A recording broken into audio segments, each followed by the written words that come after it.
Thank you very much.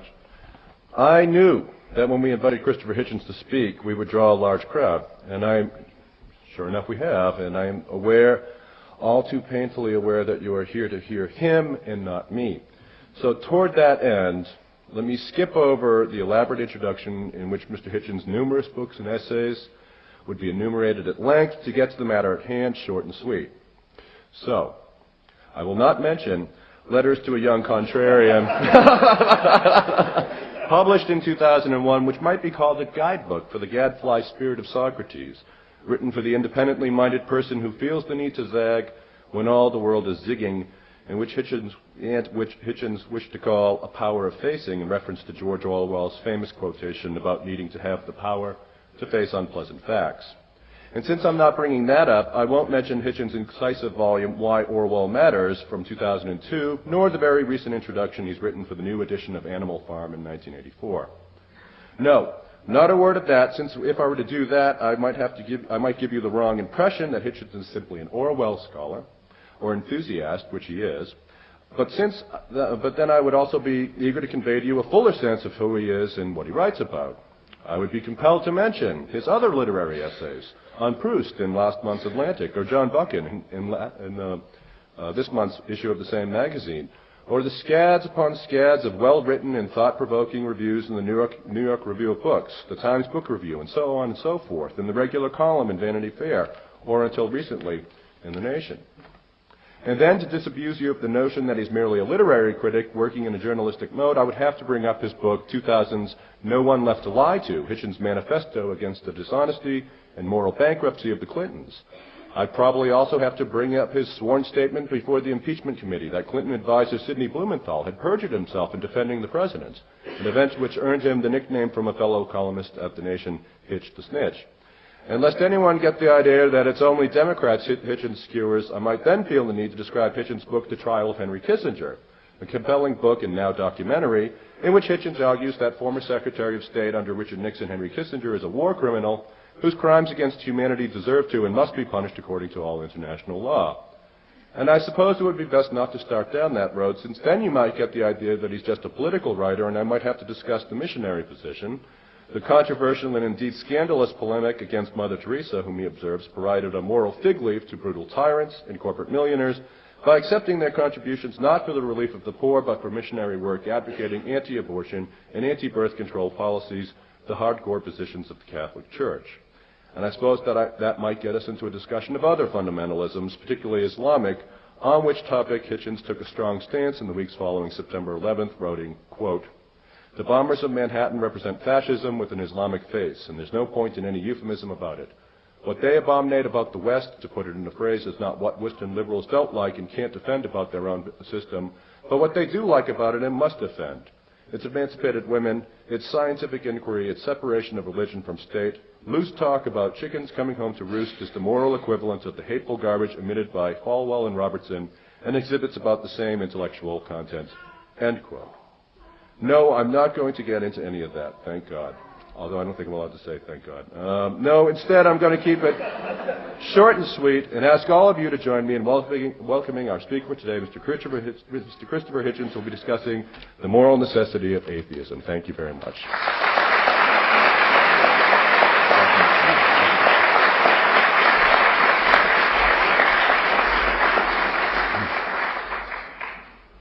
Well, thank you very much indeed, Professor, for that regrettably terse, suspiciously abbreviated introduction.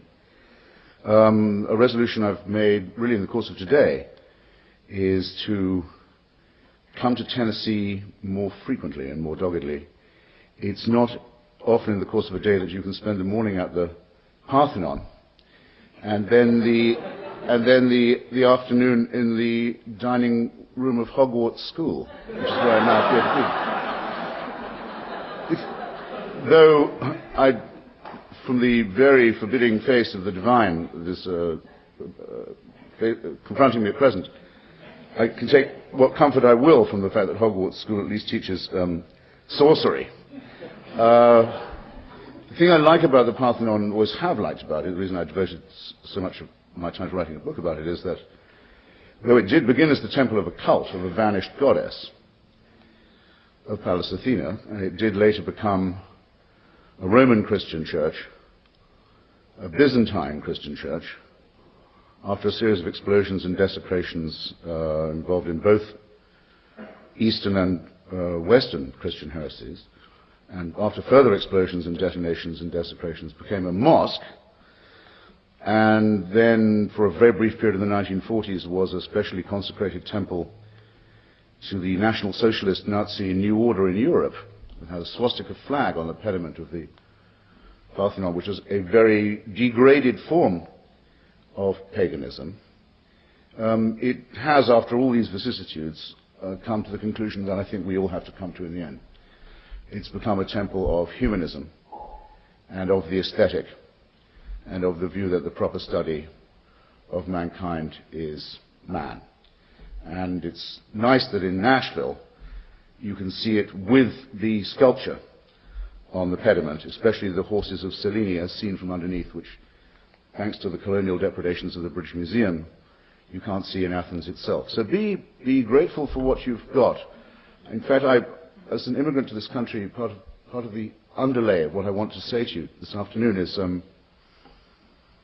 be aware of how fortunate you are to live in a country that has a Bill of Rights and a Constitution and a rule of law. Never dream of taking this for granted. Never forget how long it took to accomplish. Cherish it as best you can. Even I, who come from a country which doesn't have a Constitution, but instead has a state church headed by a woman who can't really preach in this church, who's also the head of the armed forces, as well as the state, and whose son, Prince Charles, is about to, we learn, possibly convert to Islam. This is what you get for trying to found a constitution on the family values of Henry VIII. Be appreciative, in other words, of what you've got. Now, the title that I chose, or that we agreed upon, is obviously, fairly obviously to some of you, stolen, annexed, plagiarized from the essay that got Shelley, Percy Bysshe Shelley, that is, thrown out of Oxford University. He wrote a short, rather beautiful essay called The Necessity of Atheism. And at that point, you couldn't attend any university in England, certainly not Oxford, unless you professed a certain kind of Anglican Christian orthodoxy. Those days actually are not very remote from us. It's not at all long since these religious tests and censorships were commonplace, even in the academy. But what I want to appeal to when I mention Shelley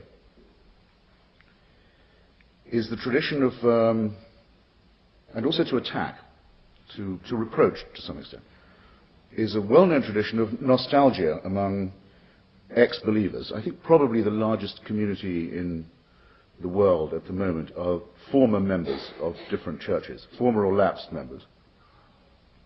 And it's very common to hear them say that though they had no choice but to abandon their faith and find their reason, that they feel the loss like a missing limb, like an absence of something fundamental.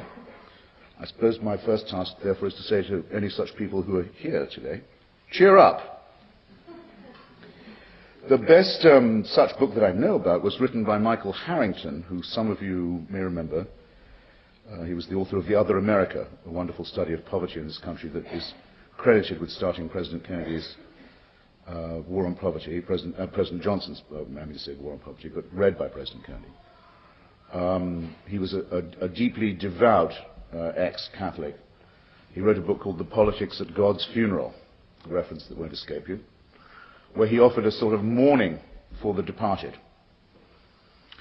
Agnosticism says, in a way, that the loss of God is a loss of comfort, of consolation. The agnosticism of many people maintains that belief, however, is optional at best. It may be unsupported by any facts, but it may not necessarily be inconsistent with them. And many, many humanists can be found to this day to say that they wish it were otherwise. In other words, that they wish it were true.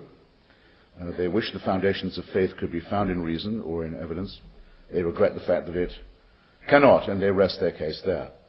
This is not just a paradox for people like Michael Harrington, who were in their day the backbone of the secular socialist American left. It's a paradox, too, very little pointed out, I think, for American conservatism, especially in its modern form.